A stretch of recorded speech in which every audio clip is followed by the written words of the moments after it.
Je vais vous raconter une histoire qui est pour moi un principe en fait.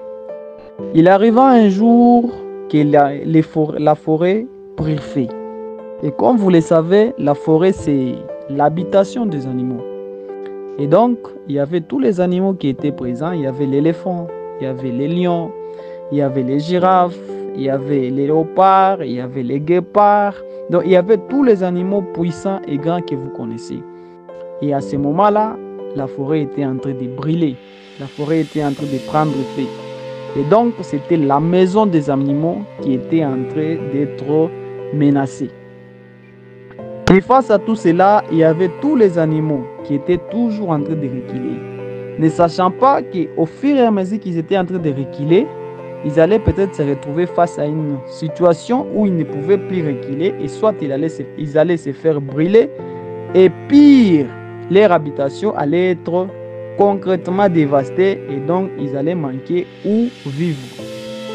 Et cependant, que tout le monde ne faisait rien, tout le monde regardait chacun, tout le monde regardait celui qui était à côté de lui, tout le monde attendait que celui-là va faire. Les lions regardaient l'éléphant, ils disaient non, l'éléphant est plus grand, il va défendre. Et l'autre aussi regardait les lions, il disait non, c'est les lions qui est le roi de la forêt. On regardait les guépards par-ci, par-là, on regardait les lions.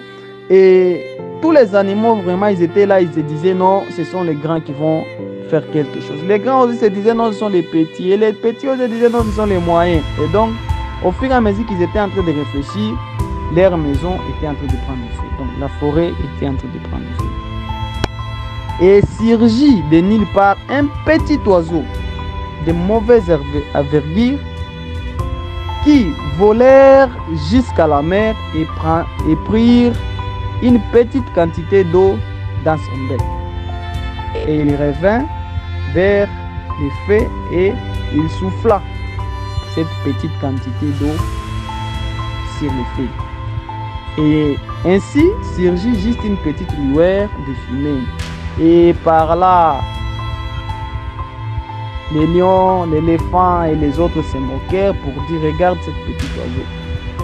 Est-ce qu'il pense vraiment qu'il peut éteindre cette feu avec cette petite quantité d'eau? Et les petits oiseaux ne se fatiguant pas, ils volèrent encore pour la deuxième fois vers la mer. Il prit encore une petite quantité d'eau dans son bec plutôt. Il revint et faisant encore la même chose. Et les autres se moquèrent encore une autre fois. La deuxième fois, la troisième fois, la quatrième fois, ainsi de suite. Et on continuait à se moquer de ce petit oiseau. Mais à un certain moment, on posa la question au petit oiseau.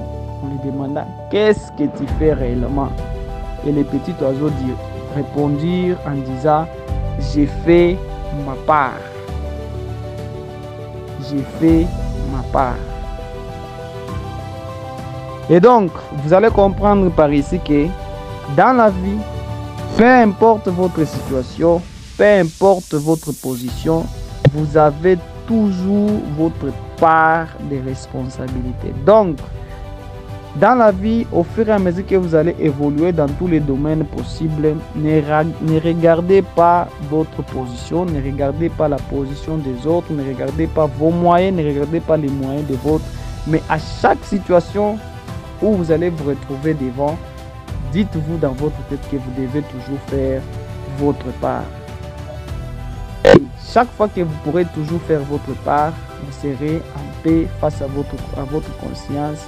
Que cela puisse marcher ou que cela ne puisse pas marcher, je vous remercie beaucoup.